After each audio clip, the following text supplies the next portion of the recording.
मित्रांनो, आम्ही 1 जानेवारी 2024 रोजी ही टाटाची 1916 गाडी शुभयान मोटर अहमदनगर मधून घेतली होती. तर गाडी घेताना ती खूप गोड बोलतेत. कृपया कुणी त्यांच्या गोड बोलण्यास फसू नका. गाडीनी 1 वर्ष झालंय आता गाडीला. 3 वेळेस इंजिन खोललेलं आहे गाडीचं. गाडी 1916 गाडी फेल आहे. कुणीही ती गाडी घेऊ नका. आता आम्ही सत्यमंगलम घाटात आहे, तुम्ही पाहू शकता. हा सत्यमंगलम घाट आहे. 8 दिवस झालं गाडी इथं उभं होती. हे ड्रायव्हर इथं तमिळनाडूत गाडी उभं होती. यांची सर्व्हिस नाही, काय नाही. यांचा माणूस आला नाही, कोण नाही. एकदा आले, नौजल खोलून घेऊन गेले. दुसऱ्या दिवशी माघारी आले, नौजल बसवले. आम्हाला जमत नाही म्हणले. आता शोरूमवाले म्हणतात, नगरवाले गाडी ओढून आणा. तर 1300 किलोमीटर गाडी कशी ओढून द्यायची घाटातून तुम्ही सांगा.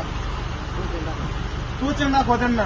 हीच गाडी आमची. 2 गाड्या एकाच नंबरच्या 2 गाड्या आहेत. आयसर गाडी 1 नंबर गाडी आयसर. जर तुम्हाला गाडी घ्यायची तर आयसर घ्यायची. टाटाची गाडी कुणीही घेऊ नका. बोगस गाडी आहे टाटाची. फेल गाडी टाटाची फेल. रसाल सरांना मेन ब्रांचचे अधिकारी ते शुभयान मोटरचे त्यांना फोन केला तर ते म्हणते यांचा नंबर देतो, त्यांचा नंबर देतो. आता आम्ही काय करायचं ते तरी सांगा. 8 दिवसांनी आलोय आम्ही इथं. आता ओढून कशी न्यायची गाडी? एवढं लांब नेणं शक्य आहे का? 1300 किलोमीटर जायचंय.